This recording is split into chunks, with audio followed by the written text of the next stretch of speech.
Update का नालू अहम खबर है। मुल्क की मौजूदा सूरत हाल ते सुप्रीम कोर्ट पारा वरतल पाणमुरादो नोटिस की बुधनी जारी है। चीफ जस्टिस उमर अता बंदियाल की सरबराही में 5 रुकनी लार्जर बेंच पाणमुरादे नोटिस ते बुधनी कर रही है। बिल्कुल नाज़रीन, अवांखे आगाह कयूं पिया supreme court full court bench जोड़ण वारी पीपी की दरख्वास्त रद्द करे छॾी आहे। Chief justice Umar Ata Bandial PP के वकील फारूक एच नाइक के मुखातिब थींदे चयो आहे त छा तव्हां ॿुधाइणु पसंदि कंदा त कहिड़े आइनी सवालनि ते फुल कोर्ट की ज़रूरत है। जेकॾहिं तव्हांखे असां मां कंहिं ते एतमाद न आहे त उथी हलिया वञो। मुल्क की मौजूदा सूरत हाल ते सुप्रीम कोर्ट पारां वरतल पाणमुरादो नोटिस ते ॿुधणी थी रही है। तव्हांखे ॿुधायूं पिया चीफ जस्टिस उमर अता बंदियाल की सरबराही में 5 रुकनी लार्जर बेंच पाणमुरादे नोटिस ते ॿुधणी करे रही है। खबर मां शेयर कंदालू अहम खबर है। चीफ जस्टिस उमर अता बंदियाल की सरबराही में 5 रुकनी लार्जर बेंच पाणमुरादे नोटिस ते बुधनी कर रही है। Supreme court full court bench जोड़ण वारे पीपी की दरख्वास्त रद्द कर छड़ी है। Chief justice Umar Ata Bandial PP के वकील फारूक एच नाइक के मुखातिब थींदे चयो है त छा तव्हां ॿुधाइणु पसंदि कंदा त कहिड़नि आइनी सवालनि ते फुल कोर्ट की ज़रूरत है। जेकॾहिं तव्हांखे असां मां कंहिं ते एतमाद न आहे त उथी हलिया वञो।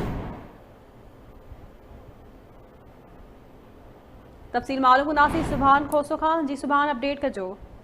जी बिल्कुल, जो ही अहम केस है जो स्पीकर पारा रूलिंग दी वही है। उन पाकिस्तान पीपुल्स पार्टी पारा मुख्तलिफ जो सियासी जमातूं उन्होंने पारा सुप्रीम कोर्ट में रुजू किया है। सुप्रीम कोर्ट पारा पाणमुरादो जो नोटिस है उन केस की बुधनी जारी है। जी बुधनी शुरू थी तो चीफ जस्टिस जी पहुतो तो पाकिस्तान पीपुल्स पार्टी जो फारूक एच नाइक है उन्हें फुल जो कोर्ट है वह जोड़ी वे। जवाब में जो चीफ जस्टिस उमर अता बंदियाल जो फारूक एच नाइक के अगर तक असां कंहिं भी जज ते एतराज़ है या असां कंहिं जज के नियत में शक है तो ॿुधायो, असां उते हलिया वेंदासीं, असां इन बेंच में शामिल न हूंदासीं। जंहिंखां पोइ जो केस जी ॿुधणी थी आहे त फारूक एच नाइक वज़ाहतन इहो चयो आहे त स्पीकर पारां जेका रूलिंग ॾिनी आहे उहा गैर आइनी तरीक़े सां ॾिनी वई आहे। स्पीकर जॾहिं असां जेका पिटीशन हुई जेका अदम एतमादी तहरीक जमा कराईसीं उनखे 14 ॾींहंनि जो टाइम हुयो। उन 14 ॾींहंनि जे टाइम में मुख़्तलिफ़ वक़्तनि ते स्पीकर पारां कंहिं बि क़िस्म जो जेको एतराज़ न वारियो वियो हुयो। उन सां गॾोगॾु जंहिं ॾींहं ते जेको आहे शहबाज शरीफ़ जी तकरीर थियणी हुई उन तकरीर वारे ॾींहुं बि स्पीकर जेको आहे शहबाज शरीफ़ खे तकरीर करण न ॾिनी ऐं जेको इजलास आहे उहो मुलतवी करे छॾियो।